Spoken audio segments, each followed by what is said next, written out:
مجھے کئی دفعہ بڑا افسوس ہوتا ہے، ہمارے پاس بڑے اچھے اچھے اس ملک میں صحافی ہیں، ہمارے پاس ہم بڑے خوش قسمت ہیں کہ ہمارے پاس ایک ایسی بھی جرنلزم ہے جو کہ بڑا لوگوں کو انفارم کرتی ہے، لوگوں کو آگاہ کرتی ہے ملک کے صورتحال سے. لیکن بدقسمتی سے ایسے بھی ہیں جو سارا وقت مایوسی پھیلا دیتے ہیں. مہنگائی اس وقت دنیا کا فنومنا ہے. سیدہ پلیز آپ میری ذرا غور سے بات سن لیں کہ مہنگائی صرف پاکستان کا ایشو نہیں ہے. اب میں آپ کو بتاؤں 2 قسم کی مہنگائیاں ہوئیں. ایک تو جب ہمیں حکومت ملی تو کیونکہ ہم جو دنیا کو ایکسپورٹ کر رہے تھے اور جو دنیا سے چیزیں خرید رہے تھے اس میں اتنا بڑا خسارہ تھا کہ پاکستان کی تاریخ میں سب سے بڑا، جس کو کرنٹ اکاؤنٹ ڈیفیسٹ کہتے ہیں، وہ ہمیں ملا تقریباً $20 ارب کا. اس کا مطلب کیا ہوا کہ سارا پریشر روپے پہ پڑ گیا کیونکہ ڈالر کم ہو گئے، ڈالر کی آخر میں قیمت اوپر جانی تھی. ہمارے پاس ڈالرز ہی نہیں تھے کہ ہم مارکیٹ میں پھینک کے وہ ڈالر کی قیمت نیچے رکھتے. تو جب ہمارے اوپر سارا بوجھ پڑا تو روپیہ جب گرا، جب روپیہ گرتا ہے تو جو چیزیں ہم امپورٹ کرتے ہیں مہنگی ہو جاتی ہیں. تو پہلا تو لہر مہنگائی کی تب آئی جب روپیہ نیچے گیا اور اپنے لیول پہ پہنچا. تو ایک تو اس کی مہنگائی آئی اس کی وجہ سے. یہ دوسرے یہ مہنگائی کا جو آپ آج بات کر رہے ہیں نا کہ سال پہلے اور اب میں کیا فرق ہے، میں ذرا آپ کو صرف بتانا چاہتا ہوں کہ یہ اب ایک کرونا کی وجہ سے دنیا کے اندر جو سپلائی شارٹیجز ہوئیں، یہ اب اس کی لہر آئی ہوئی ہے. اور اس میں پاکستان اکیلا نہیں ہے ملوث اس مہنگائی میں. آپ کو یہ پتہ ہونا چاہیے کہ ہمارے سے وہ ملک، امیر ترین ملک یعنی برطانیہ کی 50، اس کی صرف 6 کروڑ آبادی ہے، ہماری 22 کروڑ ہے. ان کا جو سالانہ آمدنی ہے، جو GDP کہتے ہیں، وہ تقریباً 50 گنا ہے پاکستان سے زیادہ. اب ان کی امریکہ کی میں اس لیے مثال دیتا ہوں کہ ہم نے کووڈ کے دوران جو سب سے زیادہ پیسہ خرچ کیا عوام کی بھلائی کے لیے، مدد کرنے کے لیے، وہ $8 ارب تھا. امریکہ اب تک $6,000 ارب خرچ کر چکا ہے. تو پہلے ذرا دیکھ لیں کہ ہماری حالات کیا ہیں، ان کے کیا ہیں. اب میں صرف آپ کو یہ بتانا چاہتا ہوں کہ ان ملکوں کے اندر کیا گزر رہی ہے. پہلے یہ ورلڈ فوڈ پرائسز، یہ اس وقت دنیا میں 10 سال سب سے زیادہ مہنگائی ہے. امریکہ کے اندر یہ ہیڈ لائن ہے 40 سال میں سب سے زیادہ مہنگائی ہے. جاپان کی دسمبر ہول سیل انفلیشن، یہ رائٹرز کے مطابق، یہ ان کی 20 سال میں جاپان میں مہنگائی آئی ہے. پام آئل جو کہ گھی مہنگا ہو گیا ہے، یہ دنیا کے اندر ریکارڈ اوپر چلا گیا. بدقسمتی سے ہمیں امپورٹ کرنا پڑتا ہے. یہ جو ہمارا گھی ہے 75% امپورٹ ہوتا ہے. اس کا ریکارڈ قیمتیں دگنی سے بھی اوپر چلی گئی ہے. پھر جناب جس طرح میں نے آپ کو شروع میں کہا کہ ان کا 50 گنا زیادہ ان کی دولت ہے ہمارے سے، ان کی جو GDP ہے ہمارے سے. 30 سال میں سب سے زیادہ برطانیہ کے اندر مہنگائی ہے. فرانس کے اندر 13 سال میں سب سے زیادہ ان کے مہنگائی آئی ہے. جرمنی کی جو انفلیشن ریٹ ہے وہ 30 سال میں سب سے زیادہ ہے. یورپ، اب سارے یورپ کی بات کریں، یہ TRT کی رپورٹ ہے کہ 30 سال میں یورپ میں سب سے زیادہ مہنگائی آئی ہے. یہ صرف ایک چیز اس لیے کیونکہ یہ کھانے کو افیکٹ کرتا ہے، فرٹیلائزر، یہ جو کھاد ہے. اس وقت دنیا میں وہ خوف یہ آ گیا کہ کھاد کی کیونکہ کمی ہوئی ہے دنیا میں، اور کیونکہ گیس کم ہو گئی ہے، گیس کی قیمتیں اوپر چلی گئی ہیں، گیس سے کھاد بنتی ہے، کھاد کی کمی ہو گئی ہے. یہ برگ کہہ رہا ہے جو کہ وہ جو میگزین دنیا میں، ساری دنیا میں اکانومیز کے اوپر لکھتی ہے، وہ بلومبرگ کہہ رہا ہے کہ یہ جو گیس کرائسس ہے اس سے آگے کھانے کا بھی کرائسس، یعنی آگے وہ کہہ رہا ہے کیونکہ کھاد کم استعمال ہوئی اور دنیا میں کم ہے تو اس سے کھانا بھی افیکٹ ہوگا. یہاں ایک اور آرٹیکل آیا، میں صرف جلدی آپ کو اس لیے بتا رہا ہوں کہ میں چاہتا ہوں کہ ہمارے بھی میڈیا بیلنس کرے، اعتدال کرے. یعنی کہ اگر وہ کہتے ہیں ہم مہنگائی ہے تو یہ بھی لوگوں کو بتا دیں کہ یہ کیا پاکستان میں صرف مہنگائی ہے، اس وقت وہ ملک جو ہمارے سے امیر ترین ملک ہے ان کے اوپر کیا گزر رہی ہے. یہاں کینیڈا کا ذرا سن لیں. کینیڈا کے 40% لوگ آگے سے ان کو فکر پڑی ہوئی ہے کہ وہ کھانے کے اوپر ان کے پاس وہ پیسہ نہیں ہے وہ کھانے کی خوراک لینے کا، کیونکہ مہنگائی کی وجہ سے۔ اب کینیڈا میں یہاں سے لوگ کروڑوں روپیہ خرچ کرتے ہیں کینیڈا کی سٹیزن شپ لینے میں، کیونکہ وہاں خوشحال ہیں۔ ادھر کے اندر مسئلہ آیا ہوا ہے۔ تو میں صرف یہ آپ کو یہ کہنا چاہتا ہوں کہ دیکھیں، پہلے تو ایک سمجھ جائیں کہ جو کرونا ہے، جو کرونا کی پینڈیمک ہے، یہ ایک صدی میں 100 سال میں اتنا بڑا کرائسس آیا ہے دنیا کا۔ یہ اس میں ساری دنیا متاثر ہوئی ہے، ساری دنیا میں غربت بڑھی ہے۔ امریکہ کے اندر جو جس طرح 6,000 ارب ڈالر خرچ کیا انہوں نے کرونا کے ایفیکٹس دور کرنے کے لیے، وہاں لائنیں لگی ہوئی ہیں لوگوں کی کھانے کی چیزیں لینے کے لیے۔ تو دیکھیں ہم اس کا حصہ ہیں، جو چیز ہم امپورٹ کرتے ہیں وہ افیکٹ ہو گیا، تیل کی قیمت دگنی ہو گئی ہے، بلکہ میں دیکھ رہا تھا کہ وہ شاید اور اوپر چلی جائے۔ تو اس کا امپیکٹ پڑتا ہے ساری سوسائٹی پہ، بجلی پہ پڑتا ہے، تیل مہنگا ہوتا ہے، ٹرانسپورٹ پہ پڑتا ہے، مہنگائی ہوتی ہے۔ اور پھر اب میں آپ کو ایک اور، کیونکہ مہنگائی بہت بڑا سبجیکٹ ہے، اس کے اوپر میں صرف 2 منٹ اور آپ کے لینا چاہتا ہوں۔ پاکستان کے اندر سب سے زیادہ جو مہنگائی کا امپیکٹ کون سے طبقے کو ہوا ہے؟ تنخواہ دار طبقے کو۔ تنخواہ دار طبقہ بدقسمتی سے جن کی سیلریز ہیں، جیسے جیسے مہنگائی ہوئی ہے یہ متاثر ہوا۔ لیکن میں آپ کو دوسری طرف یہ بتا دوں کہ کیونکہ پاکستان کے اندر اس وقت اللہ کا کرم ہے کہ ہماری گروتھ ریٹ بڑھی ہے، اس کے اوپر میں بعد میں بات کروں گا۔ ہماری انڈسٹری کیونکہ سب سے زیادہ پرفارم کر رہی ہے، مزدوروں کے حالات بہتر ہوئے ہیں، کسانوں کا سب سے جو آدھی آبادی ہماری دیہات میں رہتی ہے، کبھی کسانوں کے پاس اتنا پیسہ نہیں آیا۔ ان کی جو انکم ہے ہم دیکھ 73% ان کی انکم کے اندر ان کی آمدنی میں اضافہ ہوا ہے، کیونکہ جو 4 بڑی فصلیں ہیں وہ ریکارڈ ہوئی ہیں، ان کو قیمت بھی ریکارڈ ملی ہے۔ تو وہ جو پیسہ گیا ہے جو دیہات کے اندر، وہ 1400 ارب روپیہ گیا ہے مزید اضافی۔ اس کی وجہ سے وہاں اتنا برے حالات نہیں ہیں، مزدوروں کے ٹیکسٹائل کے لیبر نہیں ملتی، اسکلڈ لیبر نہیں مل رہی، ان کی تنخواہیں 40 سے 60% بڑھ گئی ہیں۔ کارپوریٹ پروفٹس ریکارڈ ہے۔ اس وقت کنسٹرکشن کے اندر جو بوم آئی ہے، جو کنسٹرکشن کے اندر، اس کے اندر کئی جگہ مزدور نہیں مل رہے، ان کی بھی تنخواہیں اوپر گئی ہیں۔ صرف جو مجھے افسوس سے کہنا پڑتا ہے اور جو ہم نے ابھی ٹھیک کرنا ہے وہ ہے ہمارا تنخواہ دار طبقہ، ان کو اس وقت مشکل میں ہے۔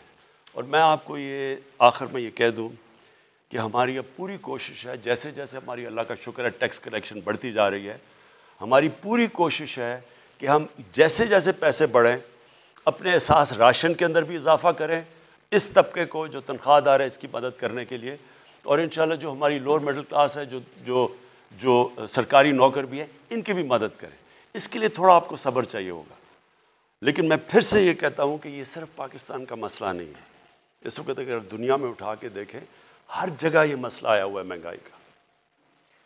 وزیر اعظم صاحب، اس سے ملتا جلتا ایک سوال آیا کہ اگر کارپوریٹ سیکٹر میں اتنا زیادہ پروفٹ ہے تو وہ اپنے ملازمین کی تنخواہیں نہیں بڑھا رہے۔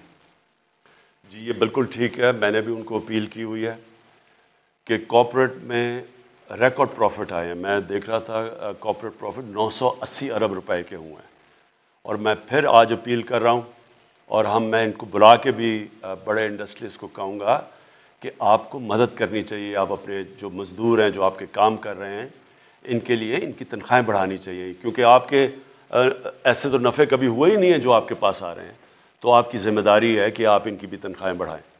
051-922-4900 اگلے کالر۔ جی السلام علیکم۔ السلام علیکم۔ السلام علیکم۔ جی وعلیکم السلام۔ جی بات کیجیے وزیر اعظم پاکستان عمران خان صاحب سے۔ جی میرا نام نائلہ گیلانی ہے اور میرا تعلق لاہور سے۔ خان صاحب میرے پاس ایک چھوٹا سا سوال ہے اور ایک بہت اہم تجویز۔ دانشوروں کی ہی آراء اہم نہیں ہوتی، عام عوام کی رائے کا بھی احترام کرنا چاہیے اور اسے سننا چاہیے، تو پلیز ذرا میرا کوشچن بھی سنیے گا اور میری تجویز بھی۔ سوال تو میرا ہیلتھ کارڈ کے بارے میں ہے کہ یہ اس میں کوئی دو رائے نہیں ہے کہ یہ پاکستان کی تاریخ کا ایک بہت زبردست انیشیٹو ہے اور وقت یہ ثابت کرے گا کہ ہیلتھ کارڈ پاکستان کے صحت کے شعبے میں ایک بہت بڑا انقلاب برپا کرے گا. لیکن سر مسئلہ جو آپ نے ابھی آپ کا میں جواب بھی سن رہی تھی, لوگوں میں شعور نہیں ہے, اویئرنیس نہیں ہے. آپ کے اتنے بڑے بڑے انیشیٹوز ہیں, احساس, ہیلتھ کارڈ اور یہ کنسٹرکشن انڈسٹری والا بھی, لیکن لوگوں کو پتہ ہی نہیں ہے. یہ مہنگائی کا سب کو پتہ ہے, لیکن اس مہنگائی کو کم کرنے کے لیے جو آپ یعنی ایک ہیلتھ کارڈ ایک ایسا انیشیٹو ہے جسے استعمال کر کے عام آدمی کی جو جیب سے صحت کا خرچہ تھا وہ کم ہو رہا ہے نا, لیکن ان کو پتہ ہی نہیں ہے کہ انہوں نے اس کو کیسے استعمال کرنا ہے. اور ہر انسان کی ایکسیس میں ہے, ہر انسان کے پاس ہے, یہ ان کو نہیں معلوم. اور سر دیکھیں, یہ بہت بڑا مجھے آپ کی میڈیا ٹیم کے لیے کہنا پڑے گا کہ اگر 4 پل اور 4 سڑکیں بنا کے شہباز شریف پنجاب کا ہیرو بن سکتا ہے اور ایک اسٹیبلش ہیرو سے زیرو بن رہا ہے, تو سر آئی ایم سوری ٹو سے but a huge failure on behalf of your media team. وہ کیا کہہ رہی ہے, کیوں نہیں بتاتی ہے عوام کو کہ آپ کے پازیٹیو امیج کیا ہے, آپ کیا اچھے اقدامات جو کر رہے ہیں اس کا کیا فائدہ ہے عوام کو. عوام کیوں پی ٹی آئی کی گورنمنٹ کو گالیاں دے رہی ہے؟ جی شکریہ. دیکھیں, ایک میرا ایمان ہے کہ تھوڑی دیر کے لیے آپ سب کو پاگل بنا سکتے ہیں اور زیادہ دیر کے لیے صرف تھوڑے سے لوگوں کو آپ پاگل بنا سکتے ہیں, لیکن سارا وقت اب سب کو پاگل نہیں بنا سکتے. ہوا یہ ہے کہ جب سے ہماری حکومت آئی ہے 4 کرائسس ہمارے سامنے آئے ہیں. سب سے بڑا کرائسس کہ پاکستان بینکرپٹ تھا, ہمارے پاس پیسے نہیں تھے, باہر کی جو ہم نے قرضے لیے ہوئے تھے ان کی قسطیں وہ ادا کرنے کے لیے. ہمارے سب سے کم جو ریزروز آپ کے ہوتے ہیں نا, فورن ایکسچینج ڈالر ریزروز, وہ سب سے کم تھے. اور وہ اتنے نہیں تھے کہ ہم اپنی اوبلیگیشن جو باہر ہم نے جو قرضے لیے ہوئے تھے یا جو قسطیں دینی تھی, ہمارے پاس وہ نہیں تھے, ڈیفالٹ کے قریب تھے. دوسری چیز, ہمارا جو خسارہ تھا فسکل ڈیفیسٹ, وہ بھی تاریخی تھا. پھر بجلی کے آخری سال صرف بجلی کی جو سرکولر ڈیٹ تھی, یعنی جو بجلی کا وہ 480 ارب روپیہ تھا. سو یہ ساری چیزیں ہمیں ملیں اور وہ شروع کا صرف اور صرف جو ہمارا وقت تھا کہ ملک کو سٹیبلائز کریں, کسی طرح کہ بالکل ہی ملک بیٹھ نہ جائے, وہ ہم نے کیا کامیابی سے. اور پھر کرونا آ گیا, اور وہ آپ کے سامنے ہے کرونا. وہ پھر سے میں ریپیٹ کرتا ہوں, 100 سال میں یہ سب سے بڑا دنیا کا کرائسس جس کو پینڈیمک کہتے ہیں, یہ دنیا کا 100 سال میں سب سے بڑا کرائسس آیا. اس کے بعد یہ آ گیا ویو, یہ جو میں ابھی بات کر رہا ہوں, یہ دنیا میں جو مہنگائی آئی ہے, یہ کرونا کی وجہ سے سپلائی شارٹیجز ہوئی, یعنی کہ چیزیں بند ہو گئیں دنیا میں. جب چیزوں کی کمی ہوئی, وہ چیزوں کی قیمتیں اوپر چلی گئیں. تو یہ جو میں آج ساری دنیا میں مہنگائی آئی ہوئی ہے, آپ قزاقستان میں وہ پبلک سڑکوں کے اوپر آ گئی, ہر جگہ سیریل, یعنی دنیا کے اندر یہ مشکل پڑی ہوئی ہے. تو وہ ہمارے اوپر آ گیا, یہ جو امپورٹڈ انفلیشن کہیں, جو مہنگائی ہے. اور پھر افغانستان کا مسئلہ آ گیا. افغانستان کا کیا ہوا, جیسے جب جو وہ چینج آئی گورنمنٹ کی, تو لوگوں نے اس خوف میں کہ حکومت وہاں کیونکہ ایڈ کے اوپر چلتی تھی, 70% ایڈ آتی تھی, تو نئی حکومت ان کو اس خوف سے کہ گورنمنٹ شاید بیٹھ نہ جائے, انہوں نے ڈالر خریدنے شروع کر دیے, اور پاکستان سے ڈالر افغانستان جانے شروع ہو گئے, جس سے ہمارے روپے پہ پریشر پڑ گیا. تو یہ 4 کرائسس بڑے, جو کہ کسی حکومت کو اتنے بڑے کرائسس نہیں ملے, اور یہ 3 سالوں میں. تو اس کے باوجود میں پہلے تو یہ کہہ دوں کہ میں اپنی گورنمنٹ کو, اپنی ٹیم کو, NCOC میں جو ہماری ٹیم تھی, بلکہ ساری گورنمنٹ نے مل کے, اس میں سارے ادارے مل کے کیا گیا. ہمارے ہیلتھ ڈپارٹمنٹ تھی, ہماری فوج تھی, ہمارے ساری منسٹریز, صوبے, سب نے مل کے. جو لوگ کہتے ہیں نا جی کہ پاکستان کی گورنمنٹ بڑی نااہل ہے, ہمیں تو یہ کہا نا نااہل ہے. اکانومسٹ میگزین, جو کہ دنیا کی ریپیوٹڈ میگزین ہے, اس کے اندر 3 سال میں انہوں نے جو دنیا میں دیکھا کہ کون سی حکومتوں نے سب سے بہتر کرونا کا مقابلہ کیا, مطلب اپنی اکانومی بھی بچا دی اور اپنے لوگوں کو بچایا, ان ٹاپ 3 دفعہ پاکستان کا نام ہے. یعنی 3 سالوں میں یا نمبر 1 پہ تھا یا نمبر 2, نمبر 3 پہ. یہ دنیا کی انہوں نے ریکارڈ. تو ایک گورنمنٹ اس کرائسس سے بھی نکل گئی. پھر یہ مسئلہ ہے اور اس سے بھی نکل جائے گی جو مہنگائی کا.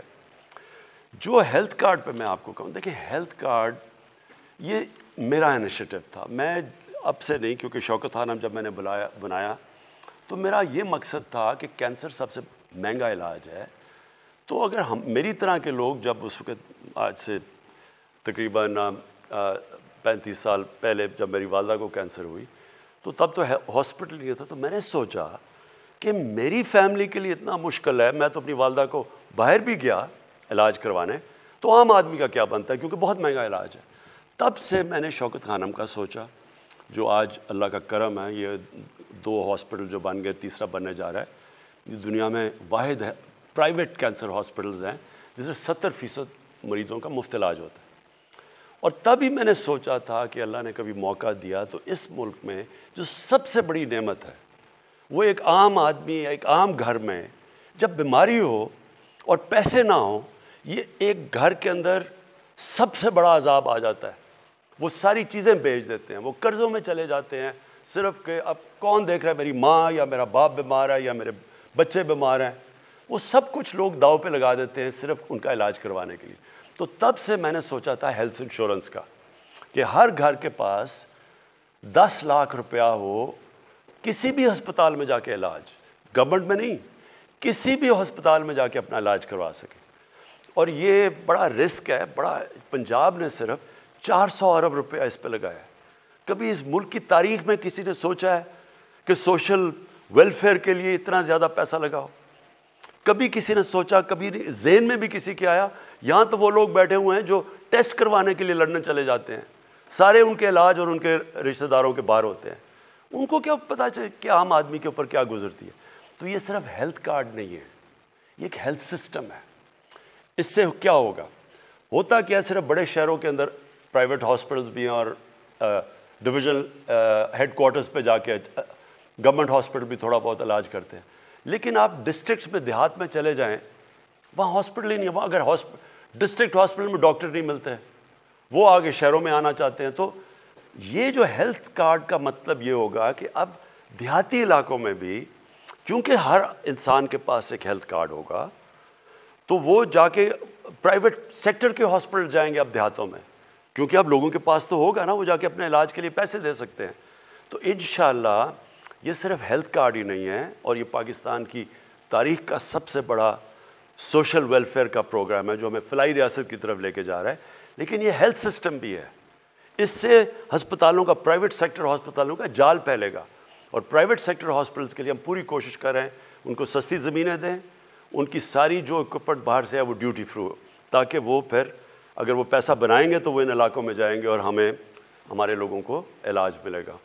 جی، خیبر پختونخوا کے بعد اب پنجاب پورے کو بھی ہیلتھ کارڈ دیا جا رہا ہے، اور لاہور ڈویژن سے آپ کا تعلق ہے، راولپنڈی ڈویژن سے تعلق ہے، تو آپ ابھی 8500 پہ اپنا شناختی کارڈ نمبر بھیجیں اور آپ کو جوابی SMS آئے گا۔ اس کے بعد ڈیرہ غازی خان، سہیوال، فیصل آباد، ملتان، بہاولپور، گجرانوالہ، اور اس کے بعد پھر سرگودا، مارچ کے آخر تک پورا پنجاب کمپلیٹ ہو گیا۔ یہاں پر ہم ایک وقفہ لیں گے اور اس کے بعد پھر واپس آتے ہیں۔